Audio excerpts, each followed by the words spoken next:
Good evening, everyone. Welcome to the Wednesday podcast for the SC Hub. My name is Munster Mash.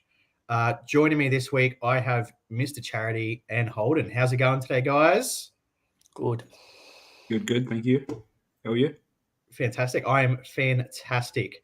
So, round 9 for Supercoach. This season's going really quickly. That's a third of the way in.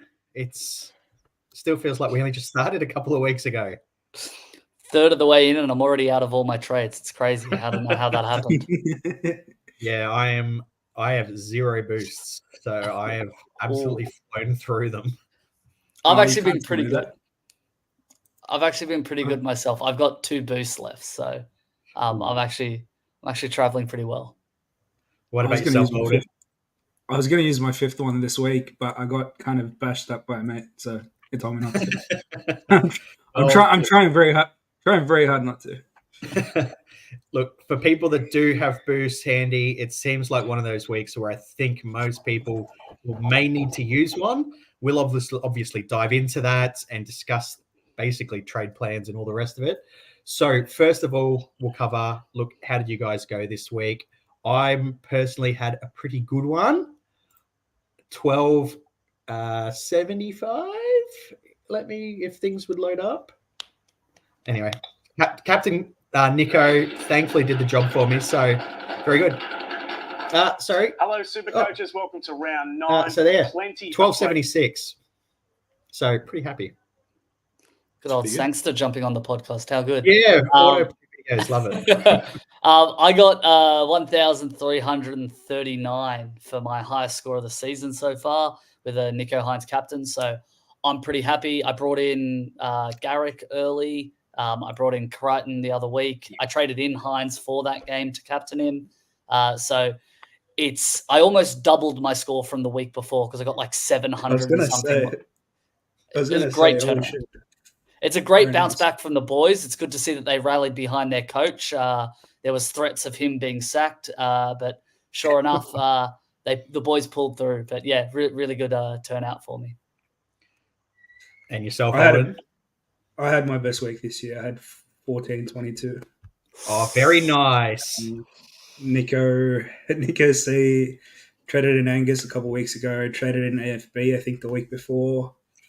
Didn't have Garrick, which kind of sucked. But actually, my trade in that week was Lomax, which we didn't do too well. But I mean, all things considered, I can't complain. Yeah. Still in the 60s. You can't and that's a bad score. That sort of says how the week went, really.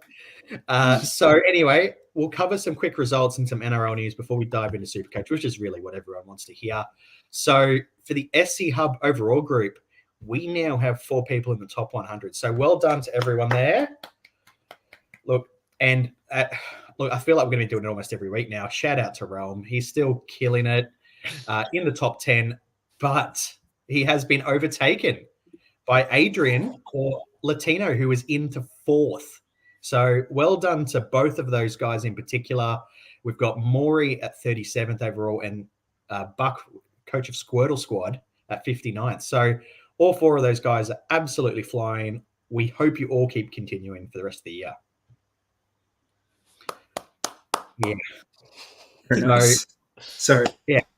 Adrian, coach of Latino, he was one of the top scores this week, which is why he's jumped up so high. He had a 15.32, which is just massive. And I think I saw, if I saw correctly, the top score was in the 1700s. Yeah. It was, just a huge week. And I think the top scorer was a sniper team, right? And they had someone in the 1740s that they gave the prize to this week. Yeah, it's still, regardless, it's still something huge. Yeah. It's anything where all players are averaging over 100 is just ridiculous. Like I remember back in my Supercoach infancy when a 1,200 or 1,300 was considered a monster score. And yeah, that's just sort of par for these weeks now. It's just crazy. So we had a bunch of guys score 1,500 plus this week in the whole overall group. It's just, look, everybody's flying. I personally would love to get one of these scores at some point. That would be fantastic. Yeah, I'm still waiting on mine. I still got lost in transit, I think, actually. Yeah. And obviously, Holden, you do. I mean, 1400 is still pretty good, but It's almost. I've seen a glimpse of it, so I'm Yeah. satisfied for now. you've had a taste, but you want more. Yeah. All right. So NRL news this week. Look, there's not a whole lot that's thankfully been happening that affects Supercoach. JD Jason Demetrio though has been sacked by the Bunnies. I think everybody saw this coming, didn't they?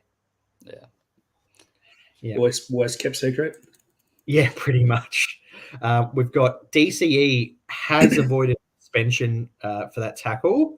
So he got downgraded at the judiciary and has only had to pay a fine, which keeps his entire career blemish-free. Still no suspensions. Look, that's a hell of a status. Yeah. It's crazy for over 300 games now to have that, to play all of them with the number 7 on your back, not another number he's played with. He's had an incredible career, but I thought that call was very odd for Olakau'atu to get punished for that. From what I saw, it looked like that was all DCE doing the flip motion. Yeah. It was just Olakau'atu going through with the tackle. So, yeah, I found that one a very, very odd call. Was that why Olakau'atu got the 2-week suspension? I think that was priors and the fact that he took the early guilty plea. Yeah, but like, did he get the early guilty plea for that tackle, or was there something else he did?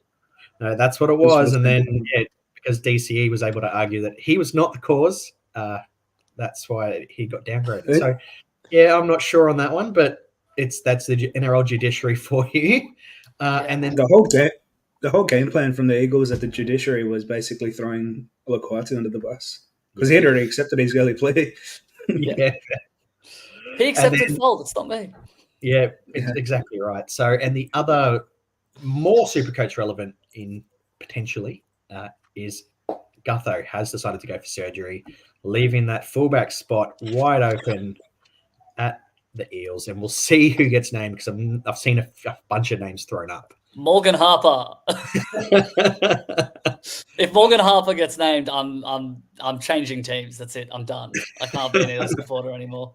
I feel like we've got a segment for Morgan Harper later in this potty. Yes, spoiler alert there from Holden. Oh no! All right. Well, look, as we've sort of said already, we are here to talk Supercoach. So let's dive into it. The big news this week: Trey Fuller. Is he Dream Baller 2.0? All right, Holden, we'll hear from you first. As Why me? Tigers fan. Okay. Yes and no. Like I was like when I was about to do my 5th boost, it was for Trey Fuller. But yeah, I can't bring myself to do it. But like I can see it working and I can see it not working. I just think it depends on like what your team setup is, right? Like if you were one of the Ponga holders and you haven't traded him out yet, great idea.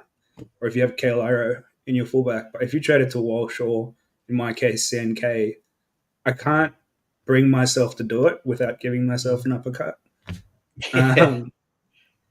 So yeah, look, if you're gonna do it, do it. I don't think it'll hurt you. Yeah, I'm in a similar boat to you, Holden, where I brought in CNK for Ponga last week, which worked out pretty well. I also have Drinky. So Drinky's got a pretty easy run moving forward. So I'm looking at that as a CNK and Drinky combo. It looks great. One of my friends, she didn't trade out Ponga. And this week I said to her, 100% get Trey Fuller in. Yeah. Like that's a perfect opportunity. So if you have that in your team, like Holden said, go for it. The only other reason I would say, do the trade if you had, CNK and Drinky or Turbo and Walsh or whatever that combination of fullbacks were, you had 2 guns. The only reason I would recommend it is if you desperately need cash gen or you have a lot of trades and you can do a trade out and trade back in a gun the next week or the week after once that cash gen is finished. The risk you run with bringing in Trey Fuller is obviously sorry, did I say Trey Buller? No, well, almost. Okay. I thought I said it there. I'm reading the Buller and the Fuller here next to each other. If you bring in Trey Fuller, similar to what happened with Buller, he went up in price rapidly. But Buller had that spot locked down. I think it's like a week or two until Hammer comes back. Hammer may come back into the centers with Herbie Farnworth out, which is worth considering, especially if Fuller keeps killing it like this. But yeah, there's just a few things to consider there. I would recommend it if you plan on just bringing him in for a 2-week period and then bringing a gun back in. Would he come back into the centers even if Farnworth's coming back as well? How long till Farnworth is back? I thought he was out till like round 12 or something, but I may be wrong. I think both him and the Hammer are due back like 11 or 12. So they said, I think the latest news I saw about Hammer was it was 2 to 3 weeks, but they might err on the side of caution and make it 3 weeks because Fuller's doing so well. Yeah. Like, the one thing with Hammer, just quickly with that, I think he'll want at least one game under his belt before Origin. Yeah. Like I just get the feeling that he'll need to do that to prove himself fit for selection. So, and also just that confidence going into, or such a, I guess, like a heavy arena. It's, yeah, I think at the very least we'll get one game out of Hammer before round 13, which just for me complicates it massively. And I just, I'm not sure what to do with it. He's kind of like a Schiller. He's kind of like a Schiller at this point, right? He's just maybe a 2 to 3 week flip for cash if you need cash but in a position to do it. Like the other thing for me is that it's whether or not he keeps up this sort of like 90 average, because like I'm like you guys, I brought in CNK this past week, and I've got Chance and Ryan Pappenhausen, who's obviously got a dream matchup this weekend. And I don't know if I could bring myself to trade out either of them. It's the thing for me is we've also got a couple of cheapies that look primed over the next week or two. So I don't know if it's needed for the cash, because I mean we've got Armstrong potentially next week. Do we need that? Do you need that potential 400K? That what is? I mean, and for some people, yes, they will, but it's such a hard decision. I think it's so team dependent. Yeah, definitely. I was looking at my. I don't know if a lot of people do this, and I guess a heads up, you can do this if you want. But if you go to the history tab on Supercoach and look at your team value from like the last year or so, like I'm ahead in terms of team value from where I was last year and the year before. So I know my cash in's pretty good, and I definitely don't need Fuller to keep that going. Yeah, it's just that thing of, I mean, I don't think, because I've heard a few people talk about how it's a good option for the buy rounds and things like that, and I just don't agree with that. Like, I think I think he'll be gone. Like, he'll play the buy rounds specifically, but those in-between ones, which is when you'd probably really want him, like for 14 and like, yes, the Dolphins run the buy on 14, but like 15, you think Hammer will probably get fullback for that. And it stunts that cash growth. And cash is good and all, but you climb the ranks by getting points, right? So it's all about getting as many people playing as many games as you can between like now and round 20. Buying someone like Fuller, and especially holding, like if you're gonna buy him, you're gonna have to sell him in 3 weeks, I feel. But if you think about like holding him through the Origin period, I think you just get, especially in fullback only, you're gonna be behind the 8 ball. Wouldn't it be a blessing if he was available at CTW? Wouldn't that be an absolute blessing? Yeah, I guess on that note, as we've mentioned, David Armstrong, he's got the fullback gig at the Knights. We know Pong is out for pretty much the rest of the season. He's on the bubble next week. Like, for me, that's what makes this, I guess, Trey Fuller. Like, that's why I can't go there, because we've got a perfectly good downgrade option next week in CTW. Like, what are you guys? Do you have Armstrong, Mr. Charity, or are you bringing him in next week? What's your plans? No, so I actually saw Armstrong in the trials, and I thought he was going to jag that wing spot because he was an absolute gun. So when he got named at fullback for the Knights, I said to some of my friends, keep an eye out for this guy. He's an absolute weapon. And he sure enough proved that. Was out there almost looking better than Ponga at times. No, that's a bit of an exaggeration, but he was looking real good. It was really great to see him crush it, kick in. If he can lock down that spot, I'm pretty keen to bring him in. The only problem is you've got that Riley Price, I think it is, if I'm remembering my name correctly. Fletcher Sharp. Fletcher Sharp. Yep. Sorry, who am I thinking of? You're thinking of Bill Price. Yeah. I'm mixing up my names. It's been a long day, I'll tell you. But yeah, you've got them, so they might jump in to that fullback position. But if Armstrong continues that with another great performance this week, then I'd say he's almost locked that down. Yeah. I think the good thing that I don't have him yet. I want to get him next week. I'm also a little bit, I guess, wary about Fletcher Sharp. The weird thing about Fletcher Sharp is I believe he's injured. I'm not sure. I think it was an elbow or something. I can't remember. I think he's back next week or the week after, though. I'm not sure. So he's going to be back soon. And the other concerning thing was, and I'm not sure if this is true, so you might be able to fact check me here, Mash. But Fletcher Sharp was the fullback over Armstrong in Cup. From talks that he's been playing, the fullback mainly in Cup was Fletcher. Right. So I'm kind of, I guess, thinking, does he get a run at it? Do you know what I mean? Yeah, I've got a feeling that they've sort of learned from the issues with Ponga last year, is the vibe I'm getting from the Knights, in the sense that I just don't think they'll chop and change unless, they need to give him a rest or something in that, like that. I just don't think that they'll – I think if Armstrong, proves himself again this week, I think he's got that for at least 4 or 5 weeks minimum. Cool. Hope so. Yeah, so I personally think he'll be the most traded in next week, like without a doubt. Yeah.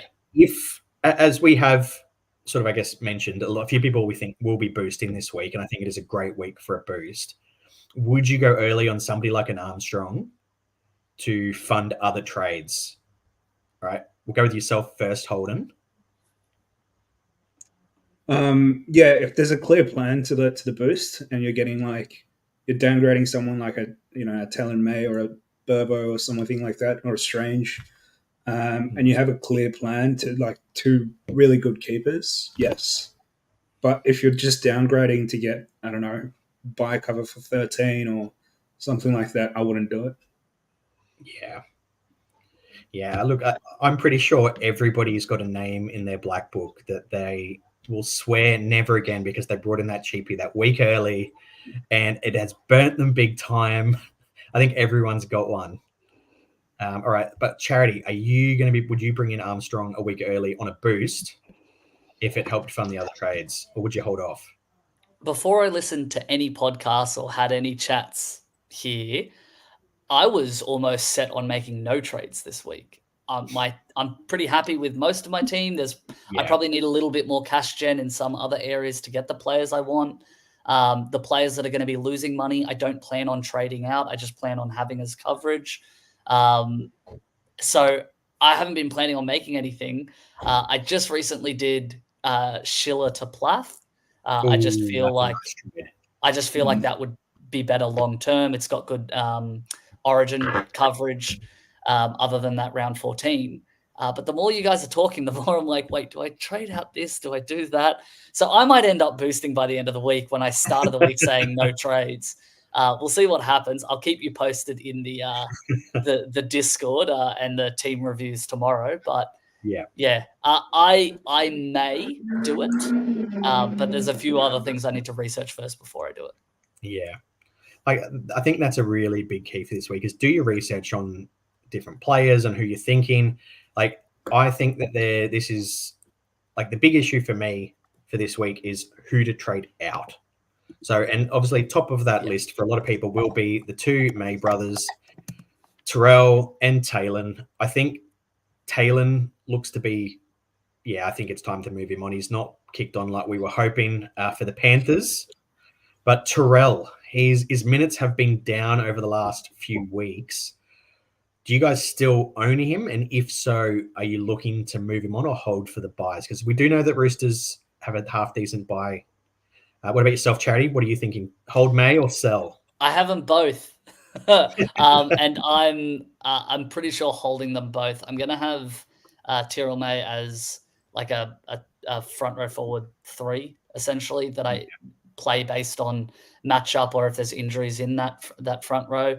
I'm kind of just hoping now that when Spencer Leniu comes back, it kicks him out of the team and I don't have to worry about it anymore. I can just trade and take the cash and run. The more this goes on and the more he gets less and less minutes, the more frustrating it's going to be as an owner. Taylor May, though, I actually feel like it's just destined to come eventually, right? We're all expecting it. We're all hoping it comes there. I think as the Panthers add more to their game, they're going to stop doing those drop under plays, which I think I've spoken about every week on the Sunday podcast. I just hate it. It's frustrating and it cuts out Taylor so he doesn't get the ball.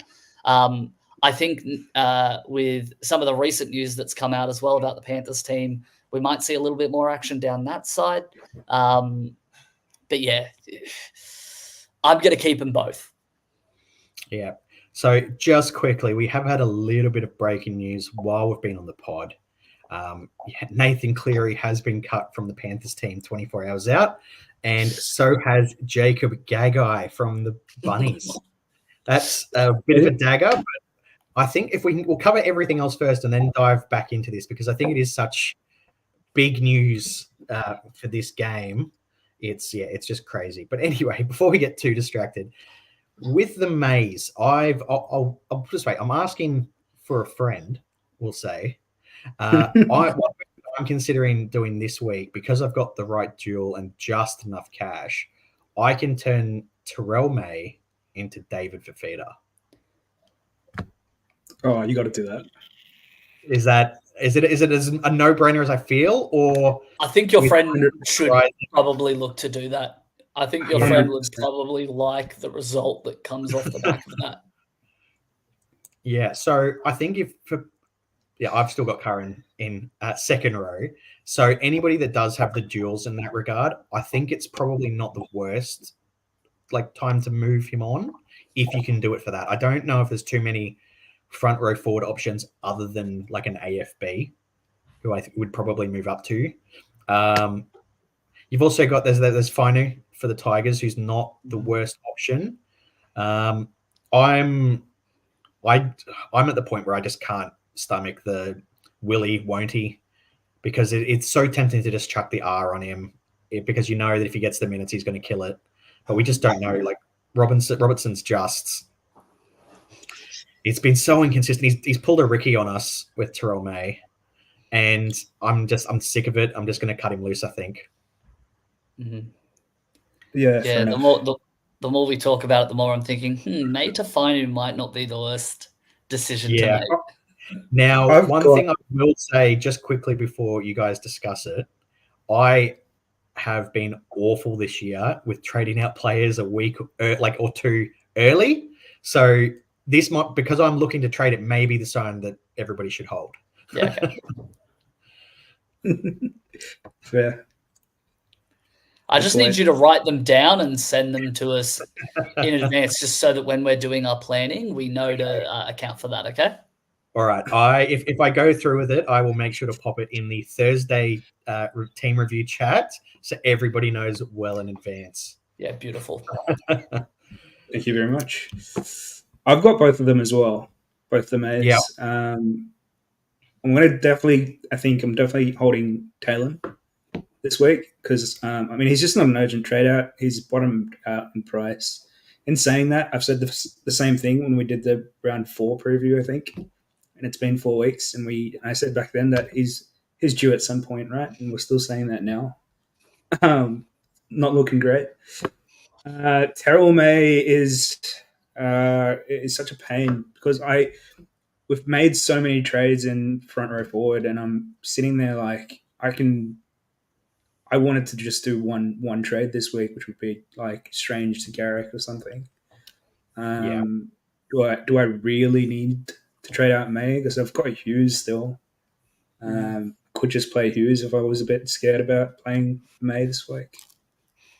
I think May has just bottomed out. Like Taylor May has bottomed out in price. I can't see him losing more money. Fingers crossed. So I think you're just going to have him at that basement price as things develop. He's going to start scoring more. Because I think I was listening to Beers and Breakevens today, and they were saying something like he's only had one try contribution, and that's been his only real creative stat. Like, surely there's more that's going to come off the back of that.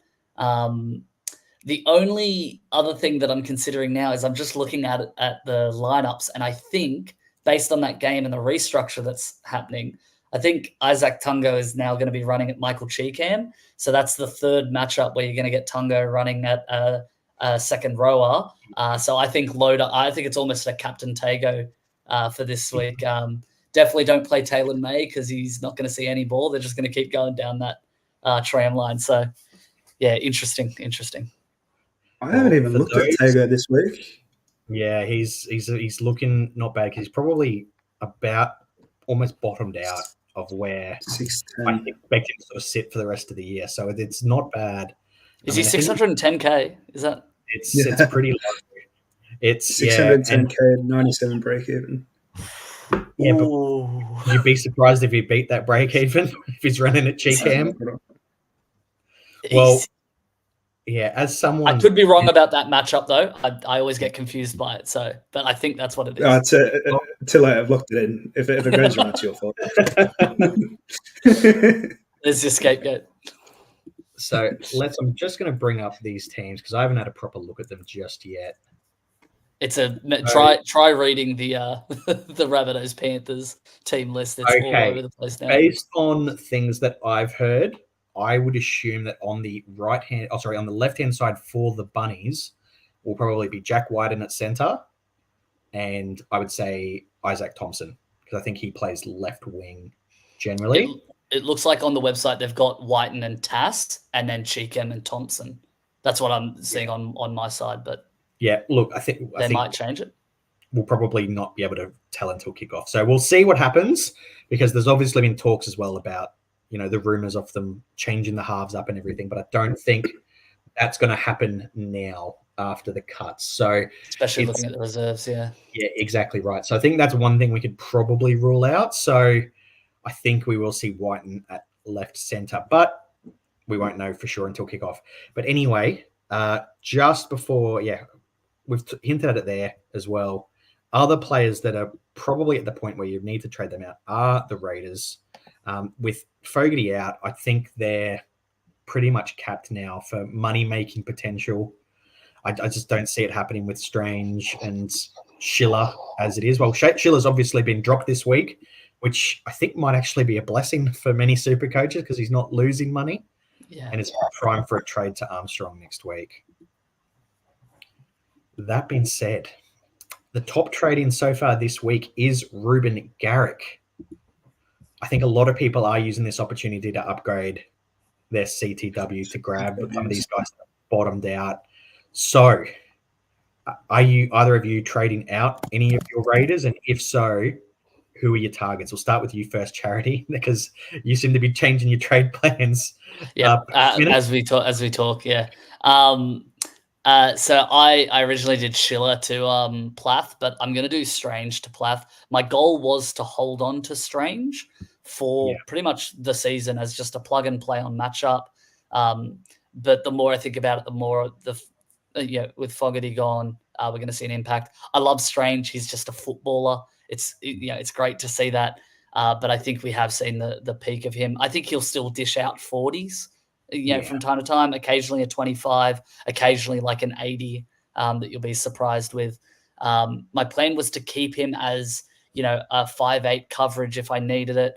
But I still have Brooks in my team who has, 5'8" and halfback coverage. I'm bringing in Plath, who has that 5'8" coverage. So I have enough jewels to swap in and out. Schiller won't lose money, so I can plan to move him on next week to David Armstrong to free up cash for something else. That's probably where I'm going to plan with and why I've made that trade.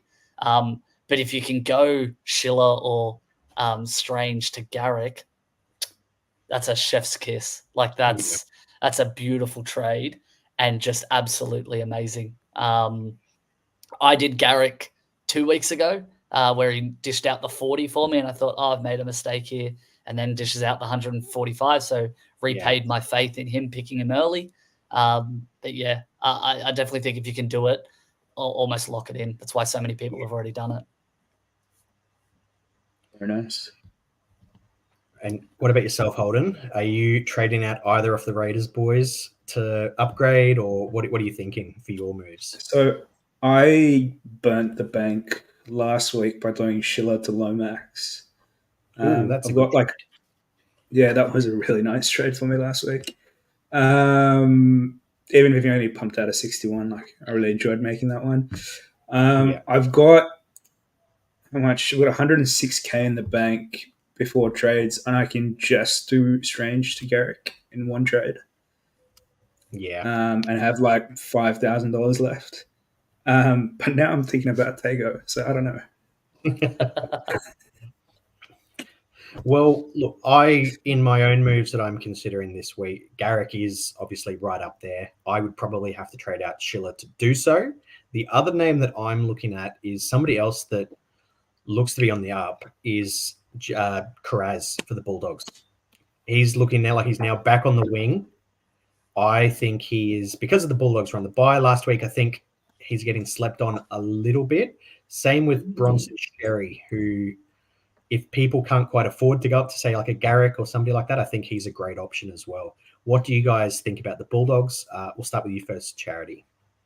I listened to when Cameron Ciraldo was on SEN on the radio, and what he was saying about Xerri was actually a really good endorsement. It made me consider bringing him in, actually. My friend started the season with him and then was like, why isn't he playing? I said, do you not pay attention to team lists? What are you doing? Turns out it's been a masterstroke. One of my other friends started the season with Blore, and I was like, what are you doing? That turned out to be a masterstroke. Like, I'm just seeing these very odd plays amongst my friend group who aren't as into it as I am, that's actually working out better for them. So, I really like Xerri. The Karaz shout is actually really, really interesting, because Karaz was one of those people that I was tossing up between whether or not I bring in, but he sort of dropped off a bit. Back on the wing, it's very, very tempting. Yeah, last start over 100. What about yourself, Holden? What do you think about the two Bulldogs players that are in CTW? I don't know. I'm a little bit iffy with Xerri. I think he was in a lot of people's teams to start the year. I like him. I just don't think he's a trade in this week with all the other good options. But in saying that, Kiraz, I think I put something in the chat earlier today. I've been looking at him as well, because the buy coverage for the Bulldogs is insane. They play 13, 14, and 16%. Do I think he's going to average as much as like your Garricks and your Lomaxes across the season? No, but it's all about, does he, like the players that you're bringing in, are they going to pip in total points over this next 6 week, I guess, play, right? Yeah.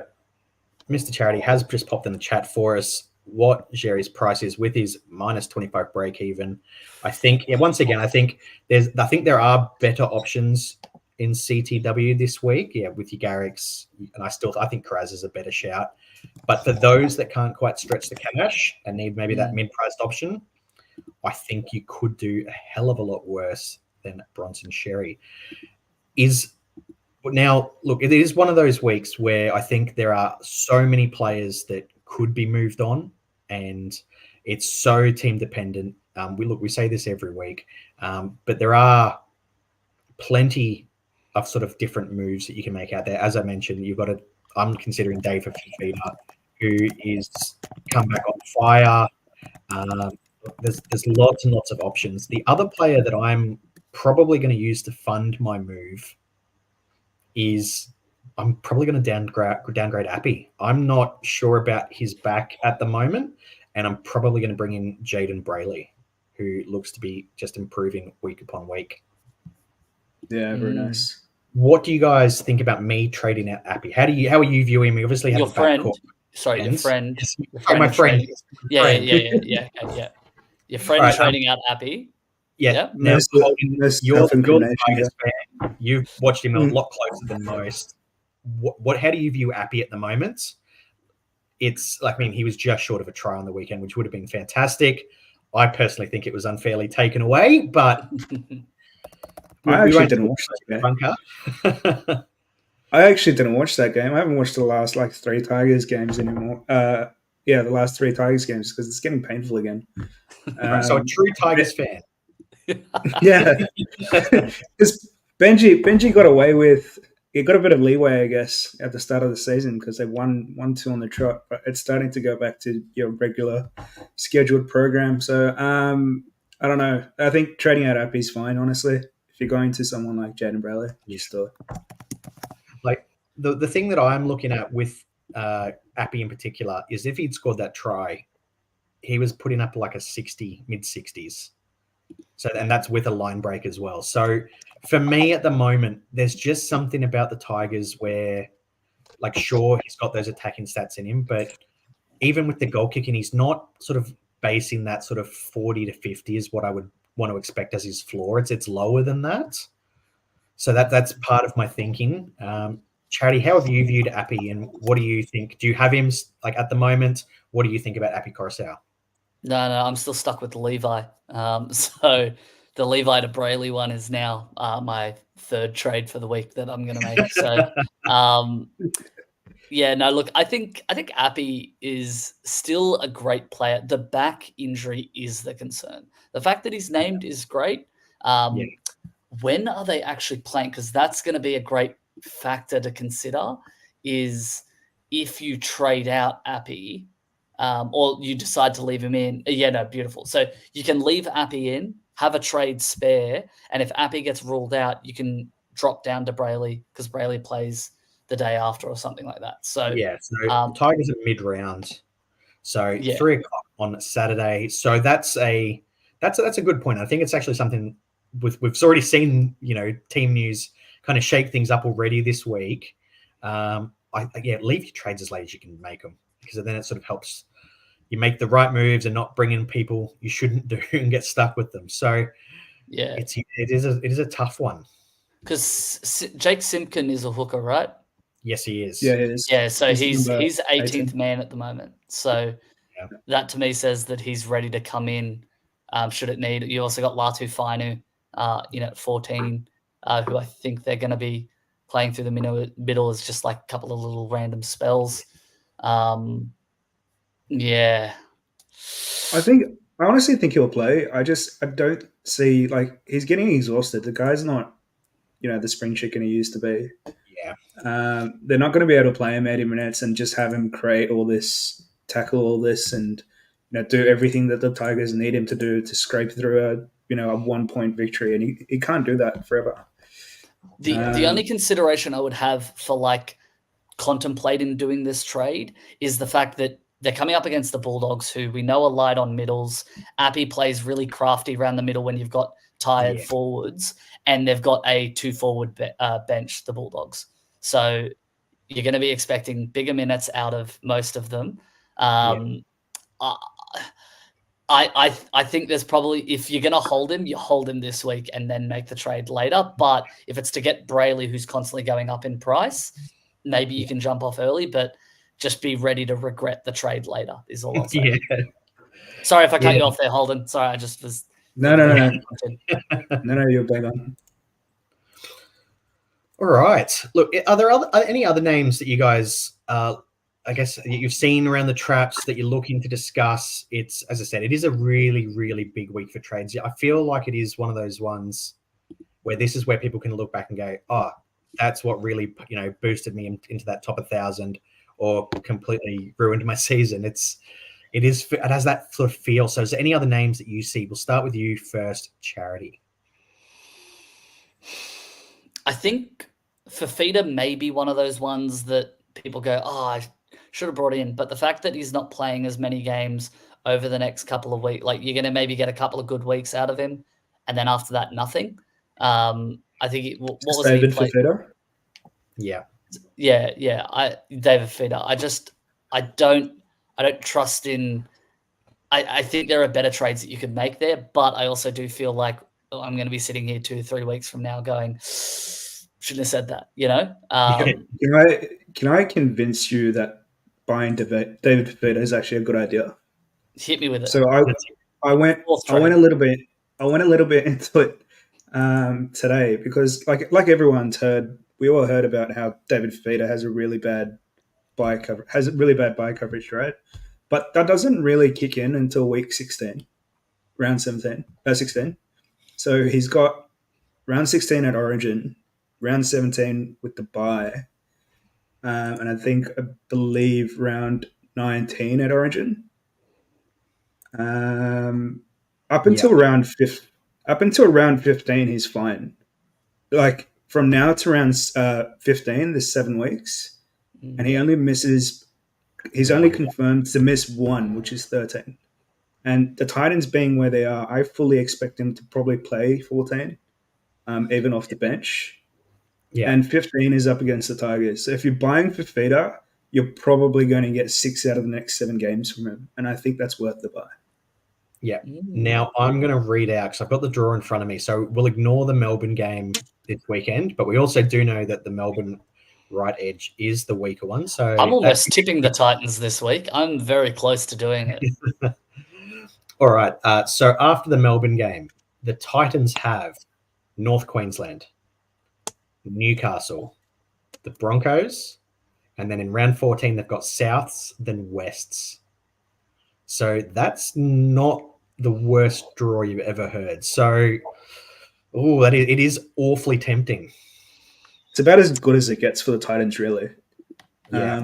The problem then becomes after that, because what are you going to do after that? Because from there, it's round 16, he's going to be at Origin. Round 17, it's a Titans bye. Round 18, it's against the Sharks, who are doing really good right now. I'm not sure if that's still going to be the case down the line. And then round 19 is at Origin. So in those 4 weeks, he only plays maybe 1 game, which is round 18. Yeah. So I think that's something you'd probably need to consider if you want to bring him in. Yeah, come round say 16, you're probably going to need to trade him out potentially over a few weeks, depending on your coverage and your trade numbers and things like that. We can have trades left, and I don't think so. I know I won't. So yeah. Any other names that catch anybody's attention? I mean, I don't know if anyone be game enough to do it, but Jai Gray at 5'8", he's bottom dollar at 200K. He's minus 21 break even. They might move Mitchell to the centers with the centers out. I don't, I wouldn't do it, but if you were looking for a 5'8", maybe there's a quick cash grab there. I would stay away from it. I'm more just thinking about other trades that you could potentially do. I would need to see Latrell named at center before I would even consider that. Yeah, 100%. Can I throw it's not a name, but an entire edge? The Sharks. Yeah. So something I was kind of thinking about earlier today is, we sat there and a lot of people are like really keen on Nikora, for example, but then there's all these arguments that, hey, Nikora hasn't been that crash hot this year. We said the same thing about Hines. We've said the same thing about, we haven't really been talking about these two, but Raymond and Kintola as well. 1 week Trindle is not in that team, that entire edge has gone 90 plus. Yeah. Hines, Raymond, Nikora, Kintola all went 90 plus. Yeah. Is that a sign that Nikora is going to get more relevant? I think so, even if he does have some hard games coming up. And I think in a couple weeks' time, if you want to be a little bit potty, either Raymond or Qatar. Yeah. That's actually something I did want to discuss. And if nobody was going to bring it up, I was going to have a chat about it. So I think, Sorry. no. I'm glad that you've brought it up. I'm glad. So Nikora, I think he has to be on everyone's radar as early as potentially this week or next. He's a Kiwi, not going to play Origin, and the Sharks have got a really good Origin draw. So I am eyeing him up big time, and I hope that this right edge dominance for the Sharks continues for us just keeping the captaincy on Nico for one. But yeah, look, we've seen it from last year. He was a gun. Are you thinking about bringing in Nikora, Mr. Charity? I played around with it, but I don't like the Sharks draw in the next 4 games.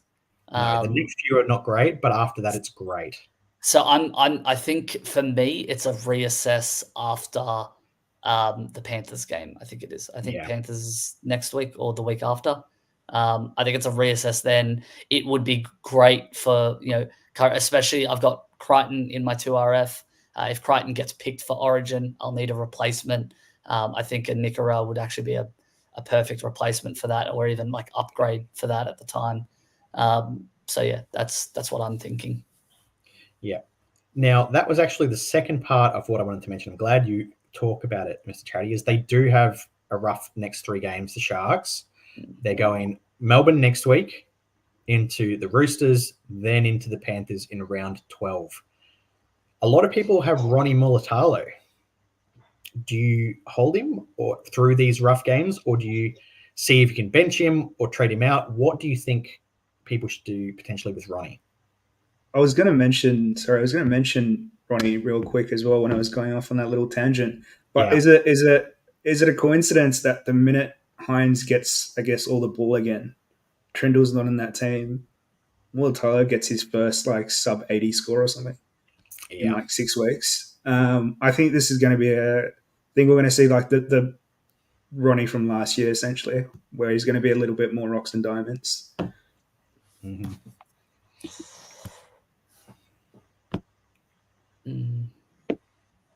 Yeah, it is a tough one. I own Mulatalo at the moment, and I think this was the first week he hasn't scored a try so far this year.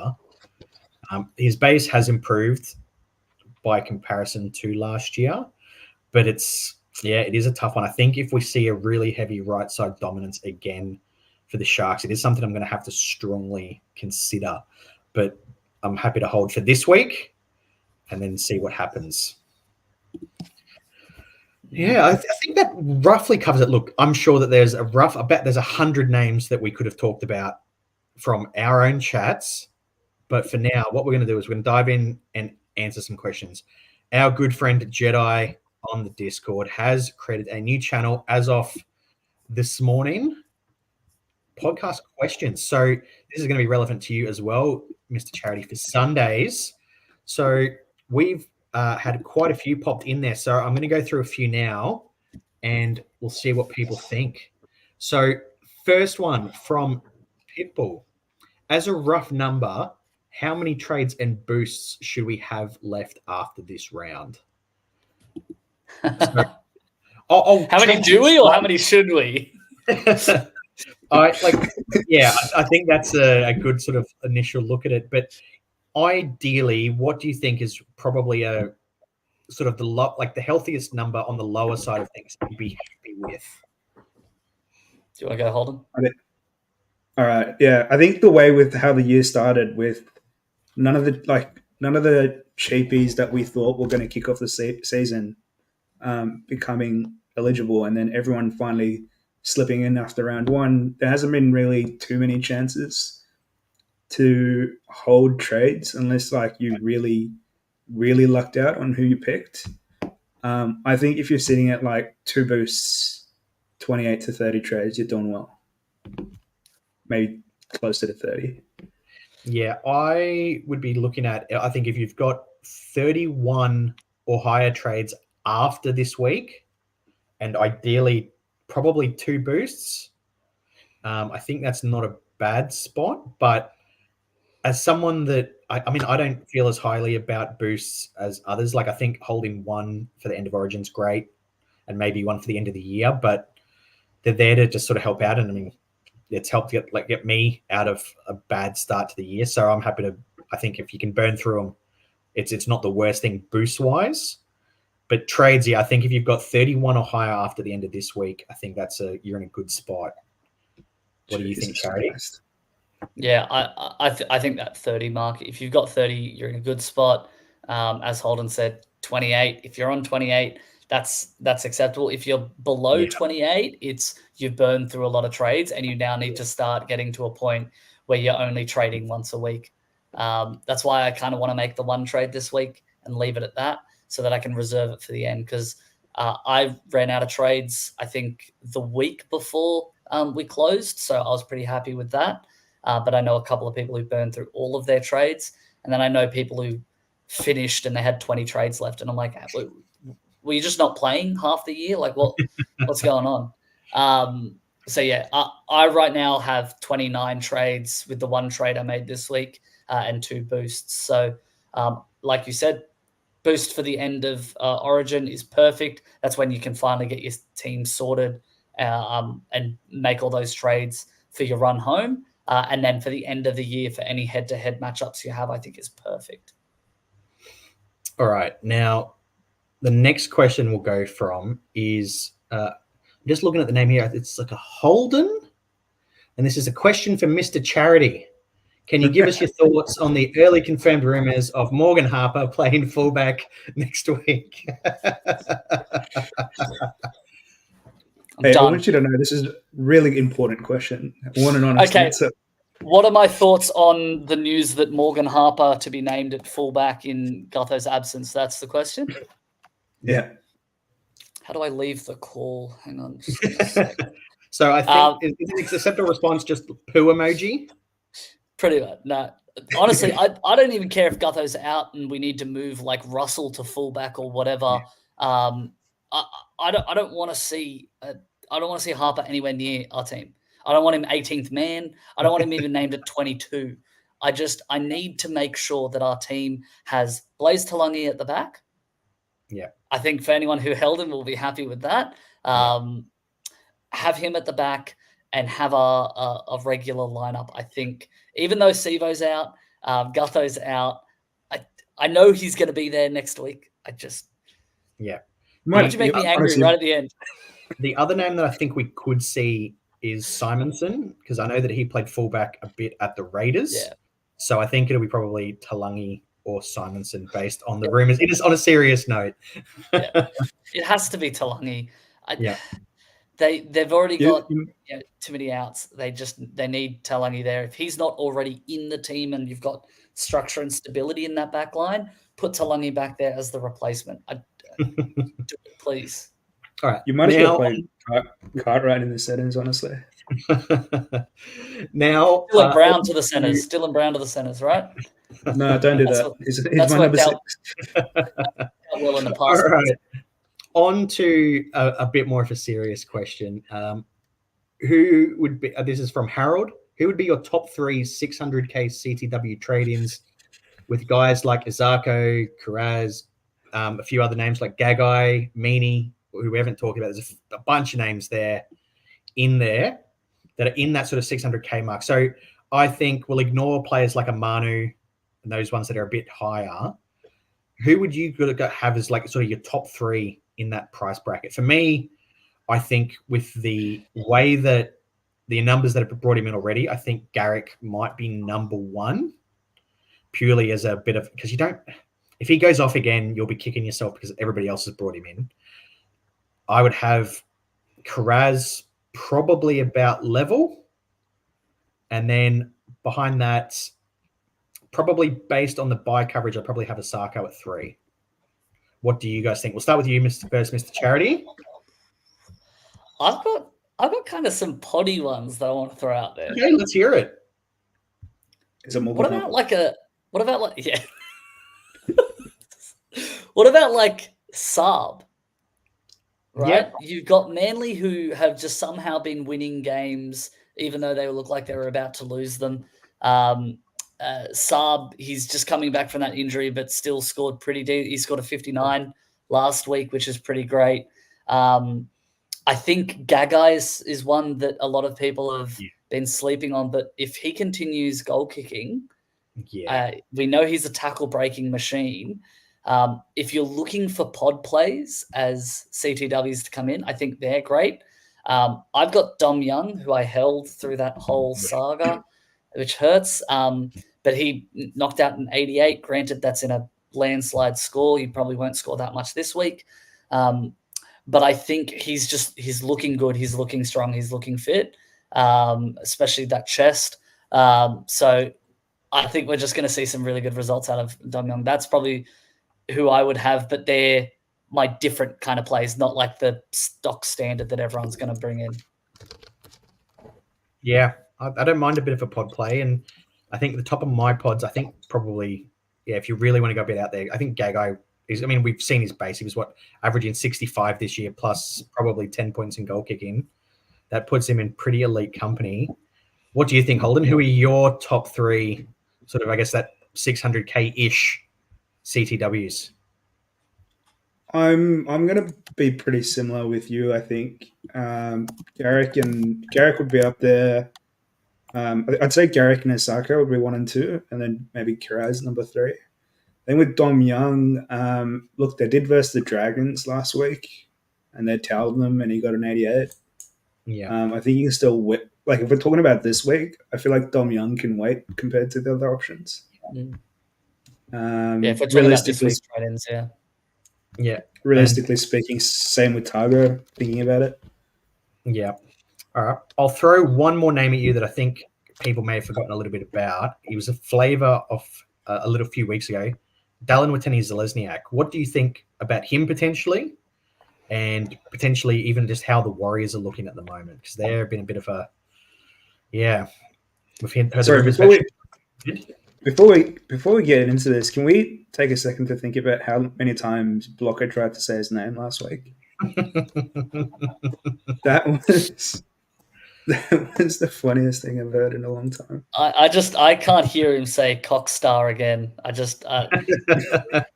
Chance Nickel Cockstar. I can't listen to a game anymore with Blocker announcing a Warriors game. Oh god. I'm a little bit cold on DWZ. I can't say his name either, so I'm not going to try. I'm a little bit cold. Has been setting the world on fire. He's got the Knights this week, great. Then he runs into Roosters, Penrith. If you're going to get him, I think just wait a couple of weeks. Yeah. There's still so many better options. I'm aiming for him actually after they versus the Panthers. That's my trade plans. All right. And one final question that we'll get to is from our good friend, The Myth.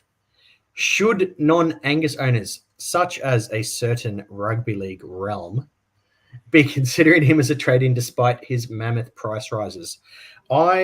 He's still not that expensive for somebody that I now view as a keeper for the rest of the year in second row. Like, he's still sub 600. All right. Can I ask you a question? Great. Okay, Holden, you go first. What do you think of Angus? I was just going to say, he's still a trade-in, but I was going to ask a question. Like, if you had to pick one and you could only trade in either Crichton or Nikora, what would you do? This week, I would go Crichton. Crichton? Fair enough. Ooh, I would go Nikora if it's this week over Crichton and Nikora. Nikora is a famous wet weather player, and with the forecast for this week looking very wet, I think Nikora is going to do decent, but it just depends on if you're bringing him in for next week or if you're bringing him in for this week or you're bringing him in for the next couple of weeks. With the Sharks draw, it might be a little bit tougher.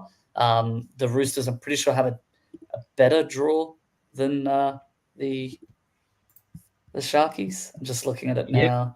Oh, actually, it's pretty. It eases up a little bit. So, pretty tough next couple of games though. Broncos, Warriors, Sharks, then Raiders, Cowboys. Yeah, I mean, if you don't have either one of them, trade one of them in. If you don't have both, I think I'd lean towards Nikora as well. Yeah, the reason why would say Angus Crichton is we have seen. I think that he's more of a keeper, if you can kind of term it that way, so far from what we've seen from him this year. I would feel safer. Like I would be looking at, like, for Nikora, he's one that's either a buy period or potentially a keeper for the rest of the year. We've shown that he can do that. So if I'm looking at both of them as holds for the rest of the year, I think I trust Crichton more at this stage of the year because he's shown more this year so far.